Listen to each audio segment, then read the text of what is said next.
வணக்கம். இடியாப்ப தாளிசம் இன்றைக்கி எப்படி பண்ணலான்னு பார்க்கலாம். பச்சரிசி மாவோ புழுங்கலரிசி மாவோ, இப்போ நான் புழுங்கலரிசி மாவு எடுத்திருக்கேன். அது கூட சேர்ந்து உப்பு கொஞ்சோண்டு சேர்த்து சூடான மிதமான சூட்டில் உள்ள தண்ணியை வச்சு நல்ல கட்டியான அளவு, ரொம்ப இதாக இல்லாமல் நல்லா பிசைஞ்சு வச்சுக்கோங்க. அதை ஈர துணி போட்டு ஒரு 10 நிமிஷம் எடுத்து ஓரமாக வச்சிங்கன்னா மாவு கொஞ்சம் சாஃப்டாக இருக்கும். அதை எண்ணெய் தடவி இடியாப்ப உலக்குள்ளே வைங்க. ஒரு இட்லி தட்டு எடுத்து இட்லி தட்டில் வச்சு குக்கர்லையோ இட்லி அடுப்புலையோ வச்சு இட்லி அவிக்கிற மாதிரி அவிச்சு எடுத்து வச்சுக்கோங்க. அதை ஒரு பக்கம் இட்லி அவிச்சு சாப்பிட்டாங்க அளவில் மிதமாக எடுத்து வச்சுக்கோங்க. இப்போ அதை எல்லோரும் என்ன பண்ணுவாங்கன்னா, ஜீனி தேங்காய் பூ வச்சு ஒரு சிலர் விரும்பி சாப்பிடுவாங்க, ஊற்றி சாப்பிடுவாங்க.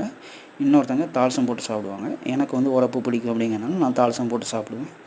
இப்போ அதுக்கு நம்ம எந்த மாதிரி தாளிசம் போடலாம் அப்படிங்கிறத பற்றி நம்ம இப்போ பார்ப்போம். அடுப்பங்கரைக்கு போய் அடுப்பை பற்ற வச்சு ஒரு இருப்பு சட்டி எடுத்து வச்சுக்கோங்க. அதில் 2 கரண்டி நல்லெண்ணெய் விடுங்க. 2 கரண்டி நல்லெண்ணெய் விட்ட உடனே நல்லெண்ணெய் நல்லா இதாகி வரும், சூடாகவும். அதுக்குள்ளே கடுகு உளுந்தம் பருப்பு போடுங்க. வத்தல் 3 வத்தல், ஒருத்தர் சாப்பிட்றதுக்கு 2 இல்லை 3 வத்தல் வச்சுக்கலாம். நம்ம 5 to 7 வரைக்கும் நம்ம பிரித்து வச்சுருக்கோம்னா 4 வத்தல் எடுத்துக்கோங்க. 4 வத்தல் எடுத்து வச்சு அந்த ஆறுன அந்த மிதமான சூட்டிலேருந்து அது ஆறுன அந்த இடியாப்பத்தை ஒரு பக்கத்தில் நம்ம சின்ன சின்ன துண்டுகளாக நம்ம ஊற்றி வச்சுக்கிடலாம்.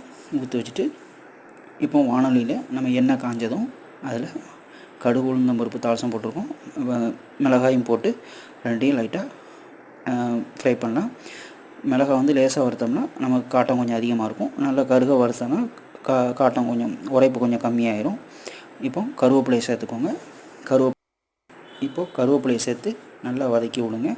கருவேப்பிலை நல்லா ரொம்ப இதாக வேண்டாம், அந்த லைட்டான வதங்கணும். இப்போ நம்ம எடுத்து வச்சுருக்கிற இடியாப்பத்தை அது உள்ளே போட்டு ஊற்றி வச்சுருக்கிற இடியாப்பத்தை அதுக்குள்ளே போட்டுக்கலாம். போட்டுட்டு கரண்டிட்டு நல்லா கிளறி விடலாம். இல்லை சிலர் மஞ்சள் பொடி போடுவாங்க, நான் தேவையான மஞ்சள் பொடி போடணுங்கிற அவசியம் இல்லை. உப்பு கொஞ்சோண்டு தேவையான அளவு போட்டுக்கோங்க.